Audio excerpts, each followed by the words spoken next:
क्या आप जानते हैं कि हिंद महासागर में एक ऐसा रहस्यमयी पुल मौजूद है जिसे राम सेतु कहा जाता है।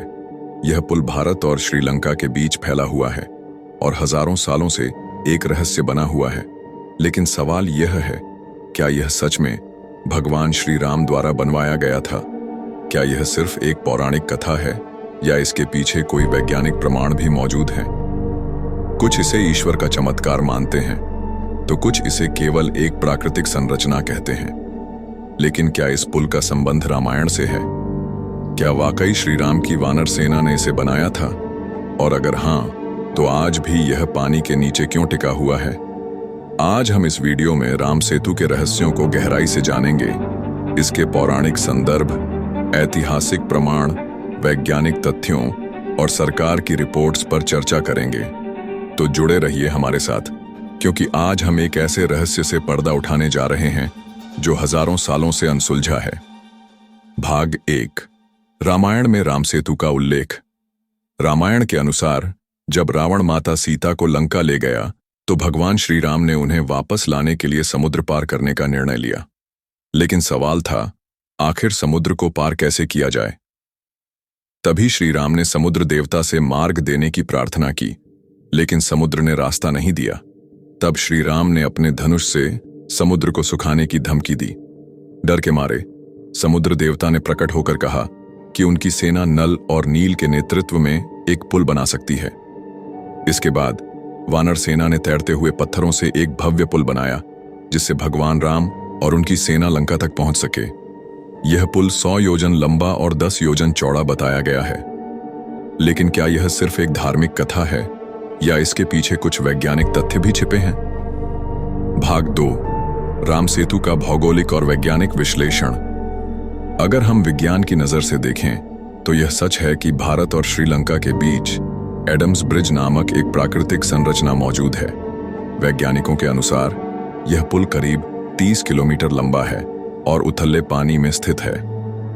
नासा द्वारा 2002 में ली गई सैटेलाइट तस्वीरों में यह साफ दिखता है कि हिंद महासागर में एक चूना पत्थर की श्रृंखला मौजूद है जो राम सेतु जैसी ही दिखती है।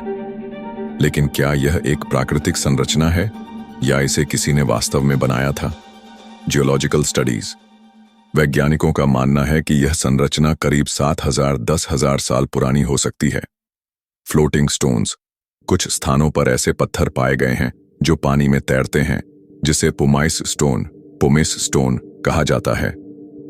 हिस्टोरिकल रिकॉर्ड्स, प्राचीन ग्रंथों और विदेशी यात्रियों के लेखों में भी इस पुल का उल्लेख मिलता है। परंतु अगर यह प्राकृतिक संरचना है तो यह इतनी सीधी रेखा में कैसे बनी? क्या यह किसी प्राचीन सभ्यता का चमत्कार था? भाग 3, ऐतिहासिक प्रमाण और विदेशी यात्रियों के उल्लेख। राम सेतु का उल्लेख केवल हिंदू धर्म ग्रंथों में ही नहीं, बल्कि अन्य ऐतिहासिक दस्तावेजों में भी मिलता है। ऐतिहासिक प्रमाण। तमिल संगम साहित्य में भी इस पुल का जिक्र है। बाबरनामा और अंग्रेजों द्वारा बनाए गए पुराने नक्शों में भी इसे राम सेतु कहा गया है। प्रसिद्ध अरब यात्री इब्न बतूता और मार्को पोलो ने भी इस पुल का उल्लेख किया है। इतने सारे ऐतिहासिक प्रमाण होने के बावजूद कुछ लोग इसे केवल एक मिथक मानते हैं। लेकिन सवाल उठता है, अगर यह सिर्फ एक कहानी थी तो हजारों सालों से इतने ग्रंथों और नक्शों में इसका जिक्र क्यों किया गया? भाग 4, क्या यह पुल मानव निर्मित है? सरकार की रिपोर्ट और विवाद। 2007 में भारतीय पुरातत्व सर्वेक्षण ASI ने एक रिपोर्ट में कहा कि राम सेतु एक प्राकृतिक संरचना है, लेकिन इसे बनाने में किसी प्राचीन सभ्यता का हाथ हो सकता है। हालांकि हिंदू संगठनों और भक्तों का मानना है कि यह पुल भगवान श्री राम का ही बनाया हुआ है और इसे तोड़ना पाप होगा।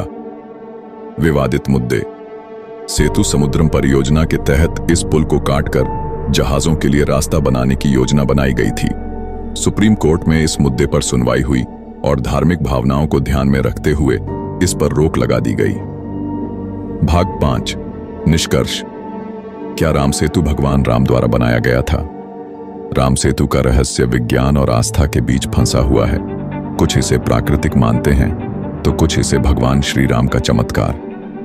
लेकिन एक बात तो तय है यह पुल हजारों सालों से हिंदू धर्म और भारतीय संस्कृति का अभिन्न हिस्सा बना हुआ है। क्या यह सच में भगवान श्री